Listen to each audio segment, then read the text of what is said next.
பூஜை ரூம்ல வந்து ஆண் செய்யக்கூடிய விஷயங்கள் என்ன அப்படின்னு பார்த்தீங்கன்னா, ஒ ஒரு பெண் வந்து அந்த பூஜை ரூம எல்லாம் சுத்தம் பண்ணி, நீட் பண்ணி வச்சு, விளக்கெல்லாம் ஏத்தி, நம்ம பூஜைக்கு ரெடியாகும்போது, தேங்காய் உடைத்தல் ஆண் தான் பண்ணணும்.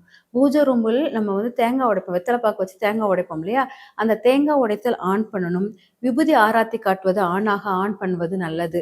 இதெல்லாம் ஆண் பண்ணக்கூடிய இது. தேங்காய் உடைத்தல், நெய்வேத்தியம் காட்டி, விபூதி ஆராத்தி எடுக்கிறது, இது எல்லாமே ஆண் தான் பண்ணணும். நான் இவ்வளோ கஷ்டப்பட்டு உழைக்கிறேன். அத ஃபுல்லா ஆண் செய்யணுமா? அப்படிங்கிறதுக்கு நீங்க கொஸ்டின் கேட்பீங்க. அதாவது ஒரு ஆண் செய்த புண்ணியங்கள் ஃபுல்லா பெண்ணுக்கு ஆட்டோமேட்டிக்கா வந்துரும். பாவங்கள் அவங்ககிட்ட தான் இருக்கும். ஆனா புண்ணியங்கள் ஃபுல்லா பெண்ணுக்கு கிடைக்கும்.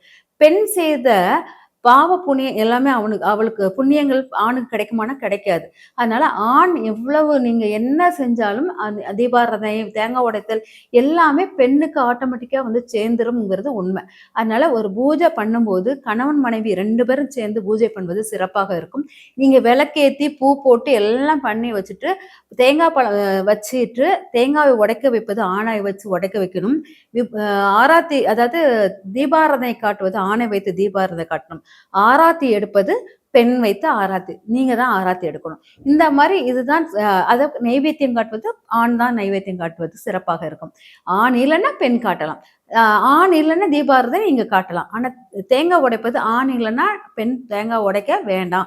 அவங்க இருந்தா உடைங்க அப்படிங்கிறது தான் முக்கியம். ஆண், பெண் சேர்ந்து செய்ய வேண்டிய செயல்கள் பூஜை ரூமில் இதுதான். இந்த சின்ன சின்ன விஷயங்கள் நம்ம எளிதாக செஞ்சுட்டோம்னு வச்சுக்கோங்களேன், நம்மளுக்கு இந்த பூஜை ரூம்ல இப்படிதான் கையாளணும். இந்த ஆண் தான் இதுதான் ஆண் செய்யணும், இது பெண் செய்யணும் நமக்கு தெரிஞ்சிச்சுன்னா, அதை கரெக்டா நம்ம ஃபாலோ பண்ணிட்டே வரும்போது, நம்ம வாழ்க்கையில் மாற்றங்கள் கிடைக்கும். நம்ம வீட்டை ஆளக்கூடிய பெண்ணாக மாறுவது தான் நம் இல்லற வாழ்க்கைக்கு சிறப்பாகவும் இருக்கும், சுகமாகவும் இருக்கும். ஆனா இல்லற வாழ்க்கை சிறப்பாக இருக்குன்னா, பெண் விளக்கேற்றி நல்ல பக்தியுடன் நம்ம குடும்பத்துக்காக வாழணும் எண்ணத்துடன் நம்ம விளக்கேற்றி வர வர வாழ்க்கை முன்னேற்றம், குழந்தைகள் நல்வழியில் இருப்பாங்க, கணவன் வந்து நல்ல உயர் பதவி அடைவாங்க. இதெல்லாம் ஒரு பெண் கையில் தான் இருக்குது. பெண் விளக்கேற்று முறையில் தான் இருக்குது. சிறப்புடன் விளக்கேற்றி சிறப்புடன் வளமுடன் வாழ்க.